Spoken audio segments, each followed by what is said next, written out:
حضرت ابو جندل بن سہیل حضور کے صحابی ہیں. نبی پاک مدینے آ گئے, وہ مکے رہ گئے.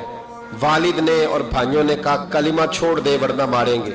ہمیں تو مفت میں کلمہ ملا ہے, نمازیں بالکل فری. اس لیے لوگ کہتے ہیں ابھی ٹائم نہیں ملے گا تو پڑھوں گا. انہوں نے محنت کر کے لی تھی نا, تو نماز چھوٹ جاتی تھی تو چیخیں بھی نکل جاتی. حضرت ابو جندل بن سہیل کلمہ پڑھا, والد نے کیا کیا, انہوں نے پکڑ کے باندھ دیا زنجیروں سے. اور آپ فرماتے ہیں کہ مجھے کہتے تھے چھوڑ, میں نہیں چھوڑتا تھا. میرے ہاتھ جب باندھ دیے تو میرا باپ اور میرے بھائی بندے ہوئے ہاتھوں پہ ڈنڈے برساتے تھے. چھوڑے گا کہ نہیں کلمہ؟ آپ فرماتے میں نے کہا میں نہیں چھوڑوں گا. کہتے میرے کان میں کسی نے آ کے خبر دی کہ نبی پاک حدیبیہ تک آ گئے.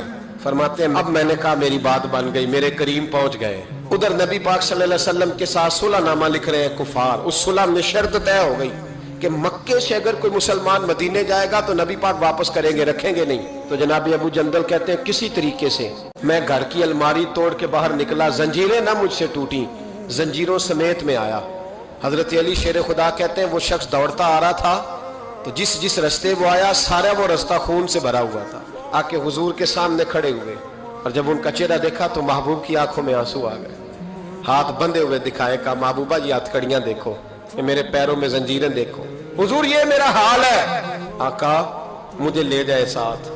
حضور سید عالم علیہ السلام ابھی بات کرنے لگے تھے کہ ابو سفیان بولے, کہنے لگے آپ کی اور ہماری شرط طے ہو گئی ہے, آپ نہیں لے کے جا سکتے. میرے کریم رسول علیہ السلام کہنے لگے ابو جندل ابھی تیری آزمائش ختم نہیں ہوئی, اس قید کو تھوڑا سا اور تو نے سہنا ہے, برداشت کرنا ہے, فکر نہ کرنا, جلدی تیری مشکل حل ہو جائے گی. باپ ہنسنے لگا, ریبان سے پکڑ کے کھینچ کے کہنے لگا ان کے ساتھ جانا چاہ رہا تھا تو. حضرت ابو جندل نے باپ کا چہرہ دیکھا, کہنے لگا ابا تو جو مرضی کہے, میرے رسول جو فیصلہ بھی کرتے حق اور سچ ہی کرتے.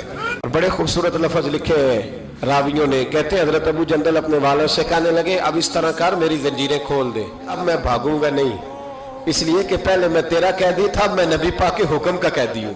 تھوڑا ہی وقت گزرا کہ اللہ نے فتح مکہ عطا فرما دی. میرے محبوب جب گئے نا طواف کیا, حضرت ابو جندل کو لوگ جانتے ہی نہیں تھے کون ہے. میرے محبوب نے حرم مکہ کے اندر کھڑے ہو کے اونٹنی پر بیٹھ کر سارے مجمع میں اعلان کر کے فرمایا جاؤ کوئی ابو جندل کو بلا کے لاؤ. حضرت ابو جندل کی عظمت واضح ہو گئی, وہ تشریف لائے, سامنے کھڑے ہوئے تو نبی کریم فرمانے لگے تجھے کہا تھا نا تیری مشکل تھوڑی رہ گئی ہے. حضرت ابو جندل فرمانے لگے وہ جو تکلیف حدیبیہ میں ہوئی تھی نا وہ مجھے دوبارہ کبھی یاد ہی نہیں آئی, لیکن یہ جو حضور نے میرے لیے حرم میں جملے کہے نا, فرماتے جب میں یاد کرتا ہوں تو مجھے یوں لگتا ہے میری روح پرواز کر رہی ہے. بھائیو جب مشکل آتی ہے صبر اور استقامت ہونا پھر انسان بڑے مرتبے پاتا ہے.